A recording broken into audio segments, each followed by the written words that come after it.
You have queued up the Roulette Tapes, a program of adventurous music and conversation recorded at the New York City Concert Hall, Roulette.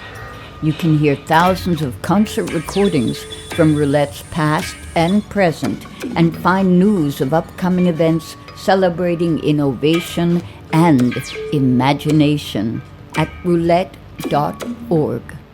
Aren't you curious? Welcome to another episode of the Roulette Tapes. I'm Sussan James. Last year, the record label Cram Disc reissued a newly remastered recording of a 1986 album by Iranian vocalist Sussan Deyhim and American multi-instrumentalist Richard Horowitz, titled Desert Equations, XX Atra. Look up their names in the Roulette concert archives and you'll find a concert by Sussan Deyhim and Richard Horowitz from March of 1986 with stunning vocals and lush sonic layers, highlighting the early period of what would become a lifelong partnership for the two artists. Recently, I sat down with Sussan Deyhim at her friend's loft in New York to gather her reflections on that period of their careers and where the work led them. You'll hear clips of that Roulette concert from 1986 and extensive commentary by Sussan. Here's the music and history of Sussan Deyhim and Richard Horowitz.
Sussan Deyhim. I'm an Iranian-American composer, vocalist, performance artist, sometimes producer, and occasionally activist. I moved to New York, I think it was in 1980, and I lived here for 25 years before I moved to my other adventures. So those years were the golden years of my formation in music and in general creative sensitivity. So I always find New York as a home, a deep home. It just feels it.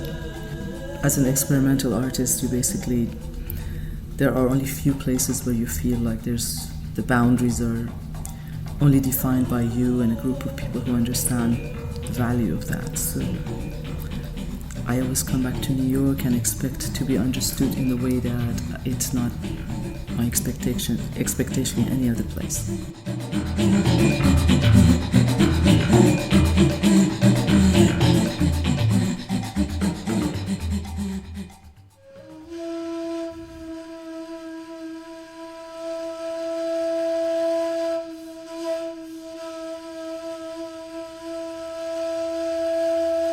To New York in 1980s. By 1982, I was at that point, my main artistic medium was classical ballet and contemporary dance, and I had done a lot of vocal work, improvisation work with a couple of very, very good teachers who worked with Carlisle Stockhausen. So I was doing experimental things with my voice. A friend of mine gave me the information about this studio called Noise New York, which was very near Penn Station, and I needed to do some recordings for a choreography that I'd done. That was just going to be just vocals, very guttural, very kind of primal vocals. So I went to the studio and I met the owner of the studio, Frank Eaton, who's just a wonderful, wonderful person, friend up to this day, and he was just so welcoming and interested, and all in black like those days in New York. And after I did my recording, I think Brian Coleman, my friend, took me to that studio. After the recording, said, there's someone here that I really would love you to meet, a composer who just has come from 10, 11 years of being in France and lived in Morocco with the Bedouins, and he's a specialist in North African, Middle Eastern music, etc. And I'm like, sure, I'd love to meet this person. So he invited us both, and we went back to the studio and we met, and it was Richard. Richard Horowitz had just come out of his 11 years away from the US and 6 years of residency in Marrakesh, studying with the trance musicians of sub-Saharan Africa called the tribe Gnawa, and also many other things. At that point, he had gone to France like 10 years before we met, and he was performing in Alan Silver's band. He was a free jazz musician, pianist. A friend of his told him, why don't you hitchhike with me to Morocco? He was Moroccan, a Lacanian psychoanalyst. So they hitchhike to Morocco, and they get to Marrakesh, and Richard hears this tribe, and he says, I'm never going to go home. And he stays there for a good 6 years. He gets himself a little house in the heart of the bazaar, which is called the Medina, Souk. And he just starts a whole life there with his girlfriend, and then they have a child in their house in the middle of the bazaar. And so when I met Richard, he had come out of all of this to New York, and I had come from my whole European 4 or 5 years of staying in Europe, going to school there, having this sort of European idea about things, and speaking French, and Richard spoke French. I didn't speak English too well. My high school, in Tehran, you can imagine, was very basic. So it was just great to meet someone who came out to the studio and played this instrument that I love, nai, which is the bamboo flutes, reed flutes, and they have such a specific desert sound. They have such reference to that whole sort of desert culture. Then he played me some of his stuff, and really after that day, Frank just intuitively and generously said, here are my keys, you guys come here at night and you just do a record. And we would just completely experiment without any idea where things would go. And then by 84, we had that album done. The Desert Equation became our first album. And then 3 years after, Crammed Khamed Discs, a wonderful, wonderful label in Europe, just fell in love with the album, said, I want to put this out. And we're like, here you go, And the album really was very open and very forward-looking, and it really wasn't looking to belong to any specific criteria. We were just coming out of this vibration of our lives. Him from the desert, I coming from Iran and find myself in exile in New York and really missing my culture and not knowing what's next. When the album came out, it really became, surprisingly, it became sort of a cult album of its time, because these kinds of influences together, this kind of influences with a very abstract, kind of modern, and yet completely ritualistic, shamanistic, kind of this combination of elements, I think that you hadn't put it together in an album, and especially by an Iranian artist who comes from a Muslim background. I don't really follow religions, and Richard was Jewish, and he also is the same. He respects all religions that are, have survived for so many years, and some of them have been really destructive, some of them have been really great for people, so no judgment. So anyway, but that also became, like, as always, this idea of Muslim and Jewish together, is this going to work out? We got a gig at the Carnegie Recital Hall, pretty much based on the fact that they found so interesting that these two composers from Iran and US, Muslim, Jewish, are working together. Our story became interesting to people. We just really appreciated the energy, and we continued working together, and then, and then we fell in love, and then we moved in. But, and here, close to 38 years of hanging out, it's been a long journey. So that's how that album came through.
idea of experimental vocal work really started in Iran because I was a classical dancer. My company was one foot in contemporary classical dance and one foot in like exploring the folklore, Iranian folklore, and there were so many amazing regional dances that were completely out of attention, and so the company wanted to revive all these traditions that we had in Iran as folk dance and music. And on the other hand, we were like having choreography to like Bela Bartok or like Berio. There was a really interesting avant-garde festival in the heart of the ruins of the city of Shiraz. It's the Persepolis, is the ruins there.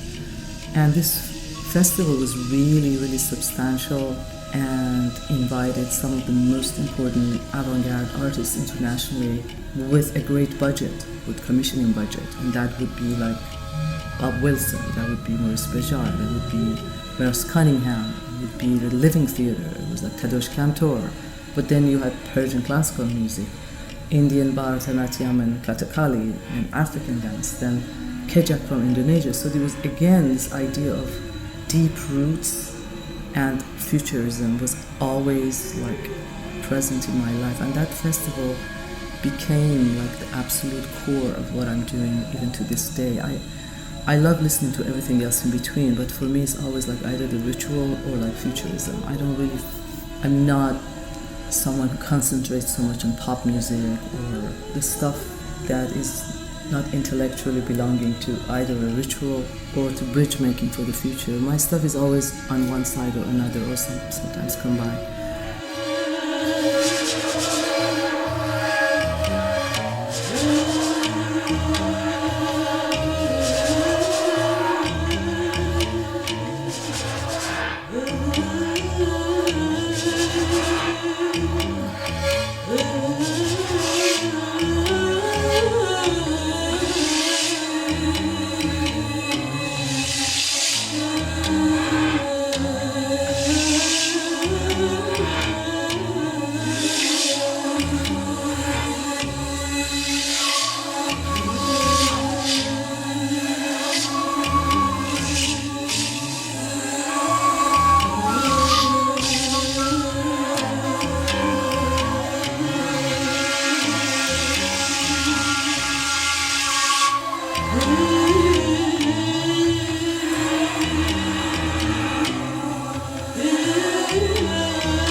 Béjart's performance art school, who I'd met in the festival, and I said, I'd like to dance with you, because he blew me away with the work that he had brought in the middle of the ruins. And he said, you have to come and audition. So I convinced my family, who were expecting me to go to med school, and I had really worked hard to be able to do that, but I just fell in love with dance. So I left for Brussels and I got accepted to the school, and that was like 1976. And I never went back because then 3 years after the revolution happened. But during my schooling in Europe, then we had vocal training, pretty much like choral singing. So we had training, and then we had these improvisational classes with people who came from working with Stockhausen and people who were really aware of indigenous vocal techniques, deconstructing it, and how do you work with that, etc. So that again became a source of inspiration, because it really took me back to Iran and what I had heard in Iran with all this Kechak and amazing masters of North Indian music coming, and just was such a rich palette that you didn't want to lose. Fortunately in New York, because of the movement, because of people like Terry Riley, Lamont Young, John Hassel, Brian Eno, there was enough of a landscape for bringing that culture into this culture and trying to figure out the synthesis, whether it was like a pop album like Life on There Was a Bush of a Ghost, or it was like going to hearing Lamont or Terry Riley or meeting John Hassel. You felt like there were enough hardcore, really interesting people who were like understanding the synthesis of these worlds that you had support. World music didn't exist, and world music never accepted any of us anyway. They stuck with their ethnicity in a way that, in a good way, but they were not educated enough, the people who started the world music, to understand that a lot of the ethnicity at that point had gone far they were intellectuals, there was sophistication in the choices. It wasn't because you were degenerate, you were not from Iran and singing Persian classical music. It was a choice because you had other interests and you loved Persian classical. There was no education. So you could be pissed off with them and just tell them, stay out of my way. Or you could say, hey, it's not their fault. We haven't educated each other. We just haven't educated each other. We haven't spoken. They don't know my culture. I'm trying to learn their culture. The problem is that we're always, coming from those worlds. We're trying to learn this Western culture, this European culture. But there's not as much curiosity to figure out really what's happening in that part of the world. It's much, much, much better now. I mean, we are in a different world. There's no comparison in any way.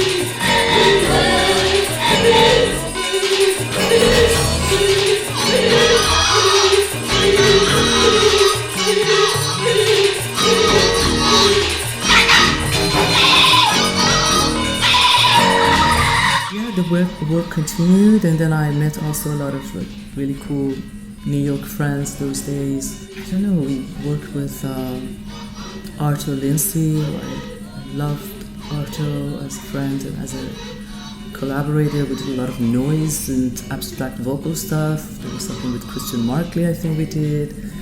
Well, of course, Bill Laswell came a little bit later. So it is downtown New York, Elliot Sharp.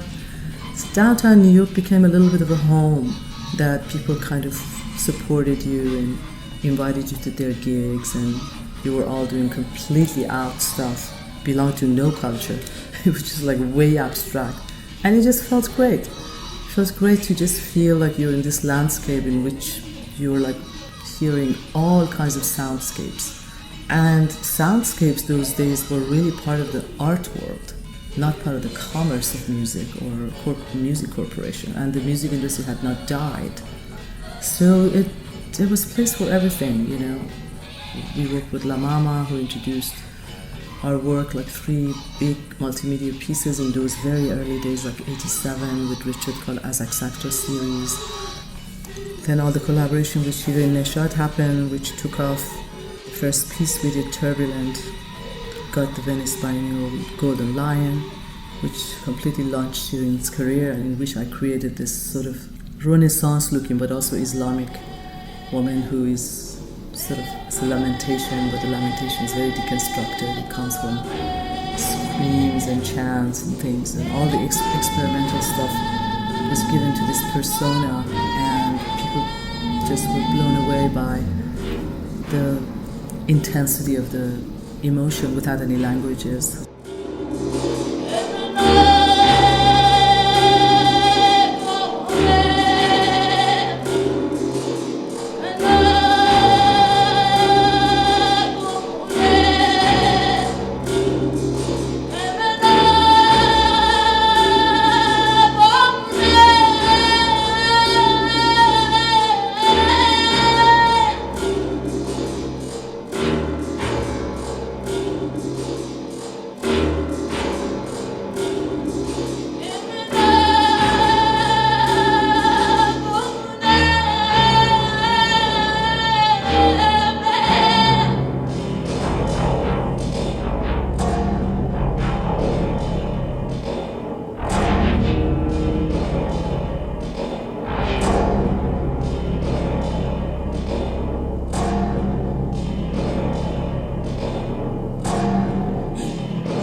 Right now I'm working on actually presenting an evening of the music that I've composed for films and video installations. Hoping to come back to New York with it, where I'm going to be performing live the music that I've composed for the recent projects that I've done. Well, a few projects with Shirin, Neshat, my own multimedia show, The House is Black, which went to the Metropolitan Museum, and it was in Los Angeles at Royce Hall, and an opera I did with the Dresden Opera that I co-composed for.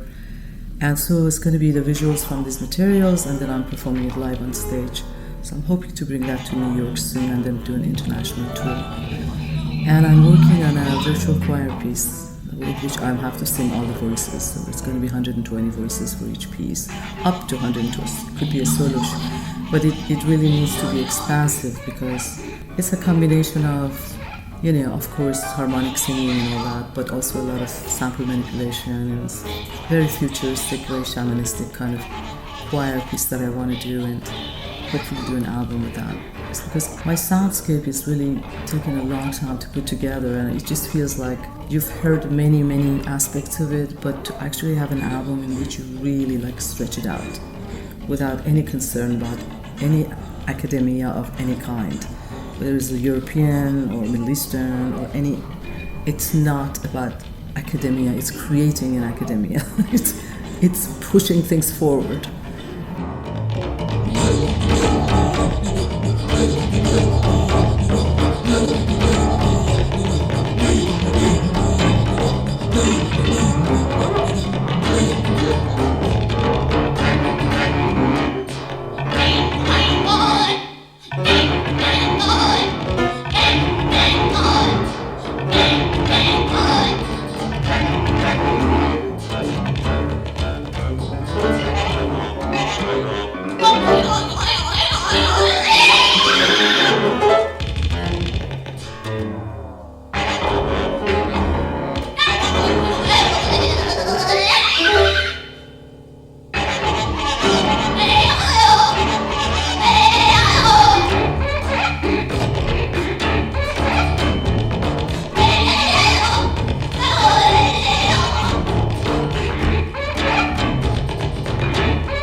I'm really glad that you found these tapes.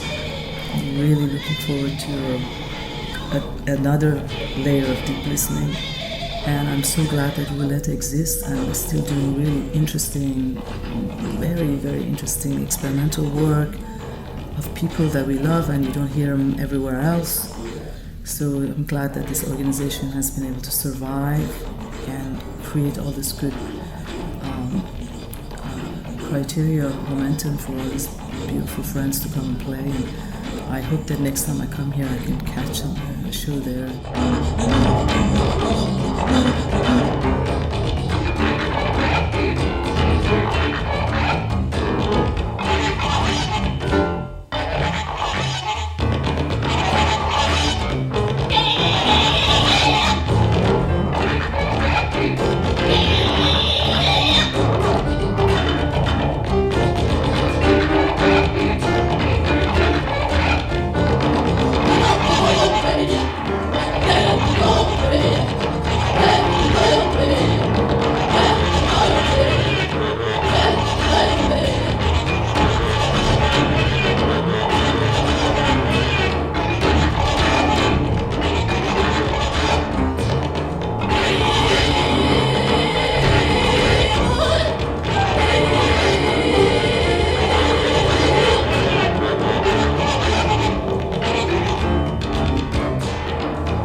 Music by Sussan Deyhim and Richard Horowitz, recorded live at Roulette. You can listen to the full concert on our website, roulette.org/archive. This recording has been preserved as part of the Roulette Concert Archives, a project made possible in part with support from the National Endowment for the Arts and the Grammy Museum. David Weinstein is Roulette's Director of Special Projects and Senior Producer for the Roulette Tapes podcast.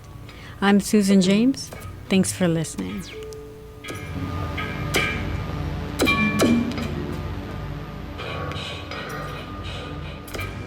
You have been listening to the Roulette Tapes, a program of adventurous music and conversation. This series is produced by Roulette Intermedium. You can find thousands of concert recordings from Roulette's archives and news of upcoming events at roulette.org.